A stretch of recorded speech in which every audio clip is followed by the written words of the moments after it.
Steve jobs की पत्नी को दीक्षा देने वाले स्वामी कैलाशानंद गिरी का बड़ा खुलासा। कैलाशानंद गिरी बोले, 1 साल पहले ही सनातन के रास्ते पर चल पड़ी थी लॉरेन। महाकुंभ से गायब होने की खबरों के बीच आईआईटीएन बाबा के गुरु का बड़ा खुलासा। महाकुंभ में हुई गोल्डन बाबा की एंट्री, 6 करोड़ का पहन रखा है सोना।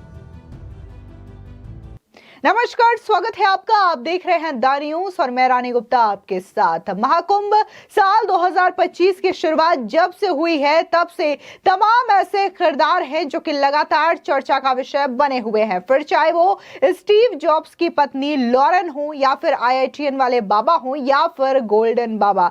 ये तमाम ऐसे किरदार हैं जिन्होंने लोगों का ध्यान अपनी ओर खींच रखा है। आपको बता दें कि एप्पल के संस्थापक स्टीव जॉब्स की पत्नी लॉरेन पावेल ने महाकुंभ में खूब सुर्खियां बटोरी है। फिलहाल तो उन्हें प्रयागराज से लौटे 2 दिन हो चुके हैं, लेकिन उनकी चर्चा अभी भी जारी है। नई जानकारी यह है कि लॉरेन 1 साल पहले ही सनातन के रास्ते पर चल पड़ी थी। पिछले साल फरवरी में ही उन्हें कमला नाम मिल चुका। ये बात इस कुंभ में उन्हें दीक्षा देने वाले पंचायती अखाड़ा श्री निरंजनी के प्रमुख स्वामी कैलाशानंद गिरी महाराज ने बताई है।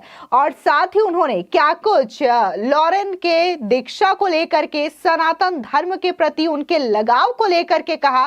सुनिए स्वामी कैलाशानंद गिरी का ये बयान। देखिए, निसंदेह जब भारत के वो लोग जो धर्म को मानते हैं वो तो धर्म को मानते ही मानते हैं, जो नहीं मानते हैं मेरा भाव रहता है वो लोग माने। और फिर जो दुनिया के वो लोग हैं जिनको सनातन से परिचय नहीं है, जिनका सनातन से परिचय नहीं है, सनातन से जिनकी कोई ताल्लुकात नहीं है, संबंध नहीं है, यदि वो सनातन से जुड़ते तो निसंदेह हमारी परंपरा और मजबूत होगी उन देशों में जहां हम मजबूत नहीं हैं। पावेल को आपने कब दीक्षा दी, क्या हुआ? हमने 14 जनवरी मकर संक्रांति के दिन स्नान के पश्चात जब मैं आया, रात्रि में 10:10 पर उसका मुहूर्त निकला और उसको बीज मंत्र की दीक्षा दी गई। और यह बड़ा ही एक अद्भुत क्षण था उसके लिए हम तो दीक्षा देते रहते हैं सबको, लेकिन उसके लिए अद्भुत क्षण था कि उस दीक्षा के बाद उसको एक अच्छी सनातन परंपरा की अनुभूति हुई, आध्यात्मिक अनुभूति हुई और उसको उसने सबके सामने प्रकट किया और अपनी बात रखी कि आज मेरा जो जीवन है वो धन्य हुआ और हमारे अंतःकरण में एक आत्मीयता की, आध्यात्म की जागृति हुई, उसकी अनुभूति मुझको हुई। तो शिविर में कितने दिन तक थी वो? और 4 दिन वो शिविर में रही।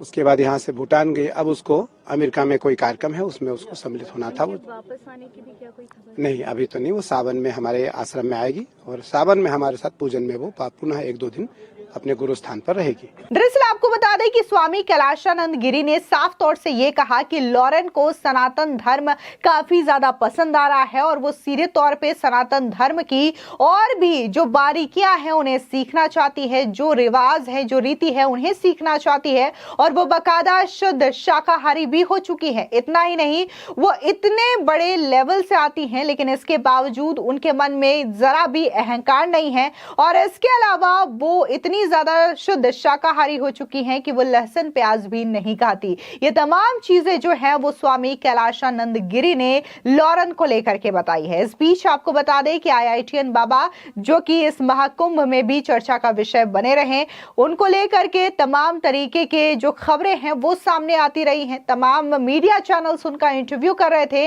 और ये जान करके लोगों को बड़ा आश्चर्य हो रहा था कि आईआईटी बॉम्बे का एक छात्र, एक कुशल इंजीनियर कैसे अध्यात्म के रास्ते पर आ गया, कैसे बाबा बन गया और जिस तरीके से वो टीवी चैनल्स के रिपोर्टर्स को अध्यात्म के बारे में समझाते थे, साइंस के एग्जाम्पल्स दे करके, वो भी काफी ज्यादा हैरान करने वाले थे। जिसके बाद ये खबरें आने लग गई कि आईआईटीएन बाबा अचानक से कुंभ से गायब हो चुके हैं और वो अब आश्रम छोड़ के चले गए हैं। आपको बता दें, जैसे ये खबरें सामने आई उसके बाद आईआईटीएन बाबा के जो गुरु हैं बाबा सोमेश्वरपुरी, वो भी सामने आए और उन्होंने बताया कि कैसे उन्होंने आईआईटीएन बाबा यानी कि अभय सिंह को महाकुंभ में वो लेकर के आए, कैसे वो उनसे मिले और कैसे जो आईआईटीएन बाबा हैं उनका लगाव सनातन धर्म के प्रति जागृत हुआ। ये तमाम चीजें जो है वो आईआईटीएन बाबा के गुरु बाबा सोमेश्वरपुरी ने बताई है। सुनिए उनका ये बयान।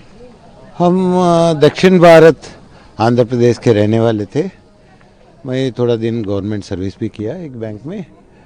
जैसा उधर का जिम्मेदारी ख़त्म हो गया तो मैं तीरथ पे निकला था। तो रास्ते में मेरे को लगा कैसा भी तीरथ पे ही जा रहा हूँ, बुढ़ापा मुझे तीरथ करते संन्यास भी ले लेंगे तो हमारा नसीब है। तो मिल गया चुनाव अखाड़ा। और मेरा पर्सनल ओपिनियन है, ये हम सोचते हैं हम संन्यास बने, हम कुछ नहीं बनते। जो भाग्य में है वो बन सकते हैं, क्योंकि नहीं तो मेरा भाग्य में, मैं कहाँ साउथ इंडिया से हूँ। चुनाव अखाड़ा इज नंबर 1 इन इंडिया। चुनाव अखाड़ा डिसाइड्स ये कुंभ मेला में कब क्या होना है, कौन क्या करना है, एवरीथिंग चुनाव अखाड़ा डिसाइड्स। चुनाव अखाड़ा is the ancient one established by Adi Shankaracharya ji himself. So it has also got a specialization. They are in fact originally formed as warriors of sannyas by being sannyas. संन्यास में रहते हुए रक्षण भी करना है। तो इसीलिए हमारा संन्यास लोग जब निकल जाते हैं तो सब विन्यास करते हैं, क्या बोलते हैं वो, what you call sword game, वो ये अपना शरीर वो सब वारफेयर सब दिखाते हैं। This warfare was used in Muslims time and all these people have fought many battles, but they were small battles. Somehow अपना हिंदुस्तान का बाहर का रिकॉर्ड्स में नहीं गए, मगर ये सब अखाड़ा का रिकॉर्ड्स में है। कौन कौन सा बैटल में कितना वॉरियर्स हमारा अखाड़े वाले लड़े हैं, कैसे लड़े हैं, जब इनसे कैसे लड़े हैं, मुगल से खास करके। And every temple when Mughals have destroyed, तो पहले कितने चुनाव अखाड़े के सन्यासी लोग वॉरियर्स बन के उनसे खड़ा करके अपना बलिदान दे चुके हैं। ये अपना सनातनी बचाने में, जैसा देश का बलिदान स्वतंत्र योद्ध कैसा है, ये लोग सनातनी का योद्धा है। ये सब देख के मैं सोचा अगर मेरा भाग्य में तो मिला, गुरु महाराज जी हमारा बहुत करुणा से, नहीं तो वैसा नॉर्मल नहीं देते। मिनिमम 15 साल कोई गुरु का सेवा करने से उसका योग्यता के अनुसार उनको मिलता है। जी आप भी पढ़े लिखे हैं काफी ज़्यादा, आपने बताया कि आप सरकारी जॉब में थे। आपके यहाँ एक खास चर्चा का विषय बने हुए हैं जो आपके चेले हैं, नाम है उनका, किस तरह से वो आपके साथ जुड़े, आप उनको ले आए, क्या उन्होंने किया था और क्या ऐसा रहा कि आप उनको यहाँ पे ले आए? वो हमें काशी में मिले, हमारे पास आए और पूछे महाराज जी मैं कुछ जानना चाहता हूँ, जो हमें पता चला बताए। और मैं उनमें वो जिज्ञास देखा, सही जिज्ञास जिसमें होता है, तो मैं ले जाके जो भी हमारा बड़ा गुरु लोग है उनसे मिलवाया। तो वो जो भी ज्ञान पाया अभी आपको पता है। तो वो इतना पढ़ा लिखा है, तो क्या कर रहे हैं, हमारा सनातन के बारे में कॉन्सेप्ट लेवल में, IIT लेवल इस कॉन्सेप्ट लेवल में लाके उसको लोकल लैंग्वेज में लेके आके he is got the ability to do that, because he is from North India, Haryana से है, हम साउथ इंडिया से हैं, हमें वो भाषा नहीं आता है। तो खासकर आध्यात्मिक भाषा के लिए भाषा की ज़रूरत होती है। नॉर्मल भाषा तो ऐसा हम काम चला लेते हैं, हिंदी आता है, ये हिंदी नहीं चलेगा। सो अंग्रेजी तो देशवास में ज़्यादा पेपर्स तो हिंदी लोकल लैंग्वेज में होता है ना, so we manage somehow mixing everything. That's how God was kind enough, Guru was kind enough, I have joined. and I'm with them. जीवन जी रहे हैं, क्या दिनचर्या उनकी होती है? दिनचर्या अलग अलग की अलग अलग दिनचर्या होती है। एक ही गुरु संन्यास का उसका हिसाब से उसको काम देंगे। हमें एक काम दिया गया कि काशी में रह के धर्म प्रचार करना। काशी में हमारा अखाड़ा है, हम वहाँ रहते हैं, सब बाहर जब भी जाते हैं पब्लिक जो भी हमारे पास आते हैं, जो भी हमसे होता है बताएं। अब है भी धर्म प्रचार की ओर बढ़ रहे हैं, अपनी साइंस की जिंदगी कुछ वही है, आखिर वही है, क्योंकि वही तो कुछ तो भी शांति ला सकता है इस दुनिया में। धर्म ही तो सब कुछ है, भगवान का दूसरा नाम धर्म है। हाँ।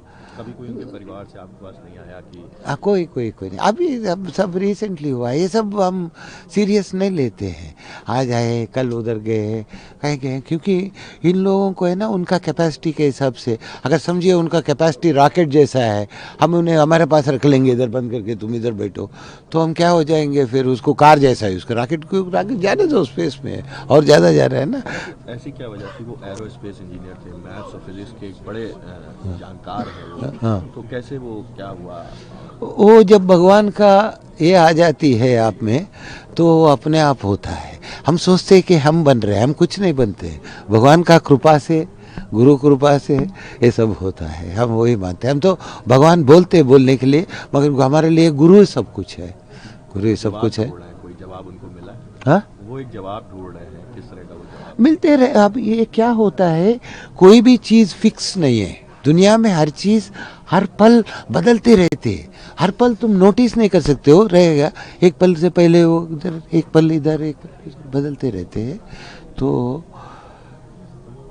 इसीलिए nothing is fixated. Trying to assess someone, judging someone, दुनिया में आपको करना पड़ता है, ये क्या है वो क्या है। हम लोग नहीं करते, बिकॉज हमें क्या लेन देन है। हमें आपसे पूछा है आप कहाँ से है, कौन सा जात, कौन सा धर्म, कुछ नहीं है। हम जो बोल रहे हैं, आप 4 लोगों को धुनाना चाहते हैं, चलो अच्छा है, ये भी धर्म प्रचार है। महाराज जी, सन्यासी जीवन जो होता है ये बड़ा कठिन होता है, और वो जिस जीवन से आए वो बहुत सरल था, बहुत बढ़िया सैलरी थी। नहीं है, नहीं है, उसमें सरलता दिखेगा, मगर अंदर मन में शांति नहीं रहेगा। मन में शांति के लिए वो जीवन में भी आपको भगवान को अपनाना पड़ेगा। वो जीवन कम ये ज़्यादा कुछ नहीं है, वो जीवन भी चाहिए। आप सब लोग हैं तो ना सपोर्ट हो रहे हैं, कुंभ मेला तो आप लोगों की वजह से हो रहा है, भीड़ भाड़ आते हैं। कैसा बनते हैं संन्यास? बनते वो भाग्य में होने से बनते हैं। अब एक और बात भी है, कोई एक दिन में कुछ नहीं होता है। ऐसा बोलने के लिए बोल सकते हैं, फलाना दिन हमारा संस्कार हुआ है, ये कुंभ में फलाने दिन से मैं सन्यासी बनाऊं, बट वो नहीं होता है। It is in the making. अब पेड़ के पास जाके हम पूछेंगे तुम कब बना है पेड़, तो कभी सीड फॉर्म में था, कभी एक डब्बा में था, फिर कभी वो जमीन में गया, धीरे धीरे धीरे। It's a process, everything is a process. वो हिसाब से होता है। It's not like sudden turn of events, our decision, ऐसा नहीं होता है। उनका जीवन अब आपके साथ है आगे। अब बस आ गया, एक बार उसका आनंद जो मिल जाता है तो आदमी वापस नहीं जाएगा।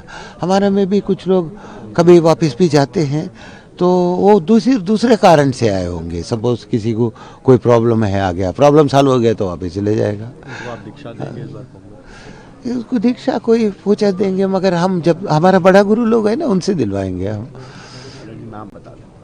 हाँ, अपना नाम बता दें। बाबा सोमेश्वरपुरी, और हमारा गुरुजी बाबा नर्मदा जी पुरी, और उधर जो बैठे हैं हमारा दादा गुरु, मतलब इनका गुरु, 3 जनरेशन्स ऑफ गुरुस, वो श्रीमंत, बड़ा इस position, we have ranks also. Shrimant, generally हम लोग गुरु का नाम डायरेक्ट नहीं लेते, बड़ा गुरु ये बताएंगे। गुरु जी का नाम बताइए। थानापति हीरापुरी जी महाराज। दरअसल आपको बता दें कि आईआईटी बॉम्बे के पूर्व छात्र और साधु बाबा के नाम से मशहूर अवैध सिंह ने महाकुंभ मेला छोड़ने की अफवाहों को पूरी तरीके से खारिज कर दिया है। शुक्रवार देर रात एक इंटरव्यू में उन्होंने यह स्पष्ट किया है कि वो महाकुंभ से कहीं नहीं गए हैं, बल्कि मेला परिसर में ही थे। इससे पहले आपको बता दें कि खबरें सामने आ रही थी कि अवैध सिंह जूना अखाड़े के 16वें मणि आश्रम से अचानक गायब हो गए थे और उनके माता पिता उन्हें ढूंढते हुए आश्रम आए थे, लेकिन तब तक वो वहां से जा चुके थे। हालांकि अभय ने इस बात को गलत बताया और आरोप लगाया कि आश्रम के कुछ साधुओं ने उनके बारे में अफवाहें फैलाई हैं। आपको बता दें कि प्रयागराज के महाकुंभ में हर दिन नए नए साधु संतों के अनोखे रूप श्रद्धालुओं के बीच चर्चा का विषय बनते जा रहे हैं। इसी कड़ी में नया नाम जुड़ा है 67 वर्षीय गोल्डन बाबा का। इनका असली नाम SK नारायण गिरी महाराज है। ये महाराज अपने शरीर पर धारण किए गए गोल्ड को लेकर के आकर्षण का केंद्र बने हुए हैं। बाबा का कहना है कि उनका सोना केवल बाहरी चमक नहीं, बल्कि उनके आध्यात्मिक जीवन और साधना का प्रतीक है। गोल्डन बाबा का पूरा शरीर लगभग 4 किलो सोने से सजा हुआ है। इसकी कीमत लगभग 6 करोड़ रुपए आकी जा रही है। उनके आभूषणों में सोने की अंगूठियां, कंगन, घड़ी और एक सोने की छड़ी शामिल है। इस छड़ी पर देवी देवताओं के कई लॉकेट लगे हुए हैं, जिनके लगभग 20 सोने की मालाएं बनाई जा सकती है। बाबा के मोबाइल का कवर भी सोने का बना हुआ है, जो सभी को अपनी ओर आकर्षित कर रहा है। ऐसे में गोल्डन बाबा ने क्या कुछ कहा है, साथ ही अध्यात्म को लेकर के और अपनी आभूषण को लेकर के, सुनिए उनका ये बयान। कई लोग ये कहेंगे कि जो साधु होते हैं उनको तमाम इन चीजों से विरक्ति मिल जाती है, लेकिन अब कई लोग ये भी कहेंगे कि आप गोल्ड पहन रहे हैं। तो इसके पीछे के बारे में बताइएगा। कहीं ना कहीं एक कंट्रोवर्सी भी, थोड़ा लोग इसमें दूर रखते हैं, ये सब गोल्ड पहनने से एकदम सिंपल सिटी पे रहते हैं। मैं ऐसे नहीं, समथिंग डिफरेंट होगा, मेरा माइंडसेट समथिंग डिफरेंट होगा। समाज के लिए अच्छा मैसेज देना पड़ते। हम जाते टाइम हमें सब लोग को एक पॉजिटिव एनर्जी हम देना पड़ते। मैं से पैंट शर्ट पहन की जाएगा तो आप लोग मेरे पास नहीं आएगा ना, क्यों आया अभी? समथिंग डिफरेंट है। तभी सोसाइटी पे भगवान ने हमें वो चांस दिया है, मौका दिया है। नारायण गिरी आप ऐसे ही जाना है, भगवान की इच्छा से है। भगवान की इच्छा से भगवान हमारा शरीर पे इनबिल्ट, वो इच्छा से हम कर रहे हैं। केवल और केवल for the betterment of Mankind, केवल और केवल समाज की भलाई और पॉजिटिव एनर्जी स्प्रेड करने के लिए आपने ये गोल्ड। यस, 100%। नहीं तो बाहर क्यों पहनना, अंदर पहन सकते हैं। बाहर इस वजह से पहनते हैं, रुद्र सब लोग बाहर पहनते हैं। कोई भी संत देखो, स्वामी जी लोग देखो, सब लोग रुद्राक्ष बाहर ही पहनते हैं। वो इसका एनर्जी आपको भी आएगा ना, इतना सराउंडिंग्स में बैठते हैं, उनको भी आएगा। तो क्या ये गोल्ड पहनने से पॉजिटिव एनर्जी आती है जो आसपास में लोग बैठे रहते हैं? क्योंकि गोल्ड कभी भी हो एकदम पॉजिटिव एनर्जी देते हैं, उनको ताकत देते हैं ना। यस, वी आर सेफ, हम प्रोटेक्टेड है। क्यों हम शादी करते थे, मैरिज में गर्ल्स को हम सोना बेचते, वो हमारा घर से दूसरा घर पहुंचते। उधर जाते टाइम एक नया कल्चर पे जा रहे, नया सिचुएशन में जा रहे, उधर एक सिक्योरिटी उनको होना चाहिए। तभी 2 किलो 3 किलो 1 किलो देने वाला है। साउथ में ज्यादा गोल्ड देते हैं, 5 किलो देते हैं। क्यों दे रहे? उनका सिक्योरिटी के लिए। एनी टाइम मनी, एटीएम है ना ये। अब रात को 12 बजे जाओ, मारवाड़ी के पास रखो, कोई बैंक में रखो, अगर बैंक ओपन है प्राइवेट बैंक में रखो, आपको पैसा। इस वजह से मैंने बोला सिक्योर है, सिक्योरिटी है। एनी टाइम पैसा रखे तो खर्चा हो जाता है, गोल्ड में इन्वेस्ट करे तो इसे बिजनेस चाहिए।